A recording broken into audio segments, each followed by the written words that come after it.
नगर परिषद मझौली के अध्यक्ष का निर्वाचन शून्य हो गया है। जिला न्यायालय सीधी द्वारा किया गया फैसला। न्यायालय में लवकेश सिंह द्वारा याचिका दायर की गई थी। महत्वपूर्ण फैसले के बाद समर्थकों में जश्न है। इस संबंध में सरकारी अधिवक्ता सुखेंद्र द्विवेदी एवं याचिकाकर्ता लवकेश सिंह गहरवार ने क्या कुछ कहा, सुनिए पूरी बातचीत सीधी से जगन्नाथ द्विवेदी के साथ।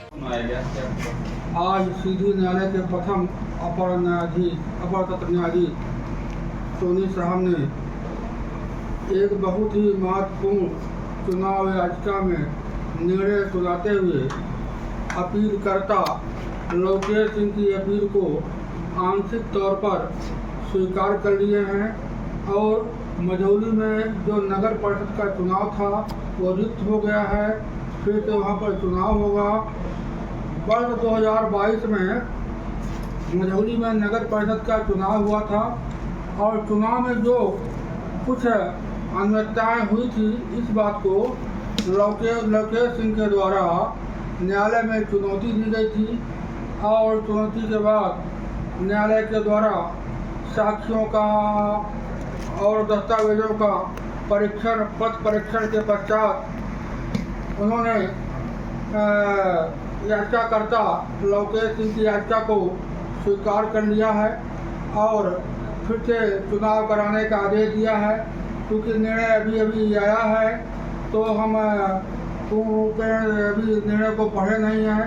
पूरी बात निर्णय पढ़ने के बाद ही बता सकते हैं, पर इतना जरूर है कि वहाँ का मझौली में फिर से नए सिरे से चुनाव होगा और इस न्यायालय का निर्णय क्या हुआ है, मैं इसकी जानकारी सीधी कलेक्टर एवं निर्वाचन अधिकारी महोदय को तत्काल देने जा रहा हूँ। जुर्माना किस पर लगाया गया? जुर्माना तो उसके ऊपर अभी निर्णय को ठीक से देखा नहीं है, पर जो वर्तमान में अध्यक्ष थे गुप्ता जी, उनको देना है। और न्यायालय ने पाया है कि पूर्व में जो उस समय अनुभागीय अधिकारी राजेश मधोनी थे, उनको भी दोषी पाया गया है, तो उनको भी देने के लिए शासन को भी लगाया गया है।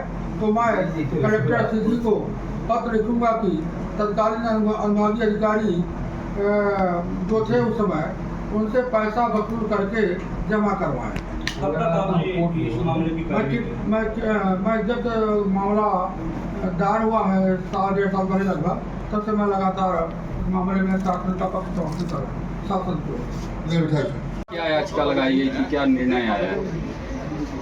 मेरे द्वारा मझौली नगर परिषद अध्यक्ष का जो चुनाव हुआ था 8 अगस्त 2022 को, उसमें वो चुनाव पूर्णतः अवैध एवं नियम विरुद्ध था। उससे व्यथित होकर हमने माननीय न्यायालय जिला न्यायालय सीधी में याचिका लगाई थी, जिसका डिसीजन आज माननीय न्यायालय के द्वारा दिया गया, जिसमें वो जो चुनाव किया गया था पूर्व से उसको अवैध एवं शून्य घोषित कर दिया गया।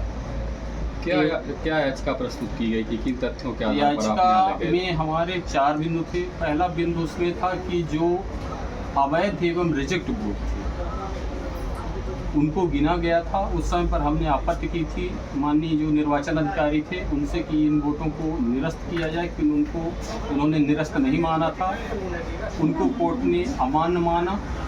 दूसरा था जो ऑलरेडी हमारे खिलाफ पार्षद का चुनाव माननीय रूबी विदेश सिंह लड़ी थी, उनके द्वारा प्रलोभन देके और वार्ड क्रमांक 1 की पार्षद अनीता कंजर का वोट डालने के लिए अधिकृत करवाया था, जो कि उसको भी न्यायालय ने माना है कि नियम विरुद्ध वो अधिकृत किया गया था। जो कि वोट जो प्रत्याशी आप एक बार चुनाव हारा है, अगर वो वोट डालेगा तो ऑलरेडी वो विपरीत वोट डालेगा।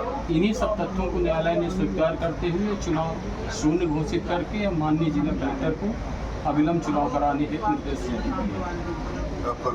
मेरा नाम लवकेश सिंह गहरवार है। मैं वार्ड क्रमांक 6 से पार्षद हूँ। वर्तमान में मैं अध्यक्ष का प्रत्याशी भाजपा की तरफ से घोषित हुआ था और चुनाव के समय मैं 1 वोट से मेरे को हार हो गई थी। उसी से व्यथित होकर हमने याचिका लगाया था जिसमें तथ्य थे और कोर्ट ने उनको सभी को स्वीकार करते हुए और वहाँ का जो चुनाव हुआ था उसको शून्य अवैध घोषित किया।